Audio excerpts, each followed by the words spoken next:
Hello views welcome to TJMS Tamil channel. நீ நான் காதல் சீரியலுக்கான அப்கமிங் எபிசோடில் பரவாயில்ல பிறந்தநாள் பரிசு அந்த கிஃப்ட்டை நம்மக்கிட்ட கொண்டு வந்து கொடுத்துருக்காரு அப்படின்னு சொல்லிட்டு ரொம்ப சந்தோஷத்தில் இருக்காங்க.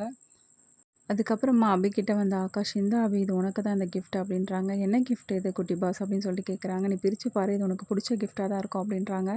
பிரித்து பார்த்ததில் முருகர் சிலை இருக்குது. அதை மாதிரி இதை பார்த்து ரொம்பவே சந்தோஷப்படுறாங்க. என்ன குட்டி பாஸ் நீங்களே அந்த கிஃப்ட் எனக்காக வாங்கிட்டு வந்தீங்க? இல்லை அபி எப்படி குட்டி பாஸ் அனு கொடுத்தால அப்படின்னு சொல்லிட்டு கேட்குறாங்க. அதெல்லாம் ஒன்றும் இல்லைம்மா, நம்ம ஆஃபீஸில் வந்து ஒரு ஸ்டாஃப்ஸ் வந்து ஒரு பிரான்ச் வந்து ஓப்பன் பண்ணுறாங்க. அவருக்கு முருகர்னா ரொம்ப பிடிக்கும், அதனால் வந்து இந்த கிஃப்ட்டை வந்து இன்வைட் பண்ணி கொடுத்துருந்தார் அப்படின்றாங்க. நீங்க என்ன சொல்றீங்க குட்டி பாஸ்? நீங்க சொல்றதெல்லாம் உண்மையா? அப்படின்னு சொல்லிட்டு கேட்க, அதுக்கப்புறம் வந்து அபிக்கு வந்து ஒரு உண்மை வந்து தெரிய வருது. ஓ! இதே மாரி கிஃப்ட் தான் அவரும் எடுத்துட்டு வந்து குடுத்தாரு. இது அவரு வாங்கிட்டு வந்த கிஃப்ட் இல்ல. அவருக்கு வந்த கிஃப்ட்ட நமக்கு கிஃப்ட் பண்ணியிருக்காரு அப்படின்னு சொல்லிட்டு நினைக்கிறாங்க மனசுக்குள்ள. இதனால ரொம்பவே கடுப்பாகி போறாங்க அபி. இத பத்தி கேட்டு ராகவ் கிட்ட சண்டையும் போடுறாங்க. ராகவ் வந்து உண்மைய ஒத்துக்கிறாரு. ஆமா இப்ப என்ன பண்ணோன்ற அக்கா வந்து சொன்னாங்க. அந்த டைம்ல என்னால எதுவும் மறுக்க முடியல. அக்கா சொன்னதன் பேர்ல இந்த கிஃப்ட்ட நான் உன்கிட்ட குடுத்துட்டேன். நீ தப்பா எடுத்துக்கிட்டேன்னா அது உன்னோட தப்பு. என்னோட பொறுப்பு கிடையாது அப்படின்றாரு.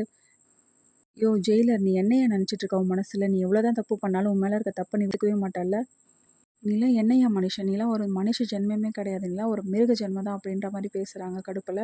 ஒய்ஃபா கூட என்ன ட்ரீட் பண்ண தேவையில்ல. ஒரு ஃப்ரெண்டுன்ற முறையிலாச்சும் ஒரு விஷ் பண்ணியிருந்திருக்கலாம்ல. நான் எவ்வளோ எதிர்பார்த்துருந்தேன் காலையில இருந்து அப்படின்ற மாரி பேசிட்டு இருக்காங்க. நீலாம் அதுக்கெல்லாம் தகுதியான ஆளே கிடையாது அப்படின்னு சொல்லிட்டு ராகவ் பேசுறதுனால பதிலுக்கு என்ன பேசுறதுன்னு தெரியாம ரொம்பவே டென்ஷன் ஆறாங்க. அதே கோபத்தோட வெளியில போய் அபி உட்கார அந்த சமயத்துல முரளி வராங்க. முரளி பார்த்து ரொம்பவே கடுப்பாகி போறாங்க அபி. இவங்க 2 பேருக்குள்ள அடிக்கடி சண்டை போடுறதுனால, பாட்டிமா, அஞ்சலி வந்து பார்த்து ஒரு டிசைட் பண்றாங்க. இவங்க 2 பேரையும் எங்கேயாவது வெளில அனுப்பி வைக்கலாம் அப்படின்னு சொல்லிட்டு, கூடவே அனு, ஆகாஷ் 2 பேரையும் வந்து அனுப்பி வைக்கலாம் அப்படின்னு. இருக்கும் டிக்கெட்டும் வந்து புக் பண்ணிடுறாங்க. இந்த டிக்கெட் புக் பண்ணதுக்கப்புறமா ராகவ் கிட்ட இந்த விஷயத்த சொல்றாங்க. ராகவ் வந்து மறுக்கிறாங்க. நான் போக மாட்டேன் அப்படின்னு சொல்லிட்டு, டிக்கெட் இந்தாப்பா அப்படின்னு சொல்லிட்டு குடுக்குறாங்க. டிக்கெட்டையும் வந்து கிழிச்சு போட்டுறாங்க. இத நினைச்சு அபி ரொம்பவே மனசு கஷ்டப்படுறாங்க. அடுத்ததா திரும்ப என்ன பண்றாங்க, ஏற்கனவே படிச்சிருந்த ராகவ் டைரி எடுத்து மீதி உள்ளத வந்து படிக்க ஆரம்பிக்கிறாங்க. நெறைய விஷயங்கள் தெரிஞ்சுக்கிறாங்க மதுவ பத்தி. இந்த டைரிய படிக்கும்போதே ராகவ் பத்தின பல உண்மைகள வந்து தெரிஞ்சுக்கிறாங்க. ஓ! இவர் இப்படிப்பட்டவர் தானா அப்படின்ற மாரி அறிஞ்சுக்கிறாங்க. இப்படி இருந்தவர் ஏன் நம்மகிட்ட மட்டும் இப்படி நடந்துட்டு இருக்காரு? இதெல்லாம் நினைச்சா எனக்கு ரொம்ப கஷ்டமா இருக்கு கடவுளே!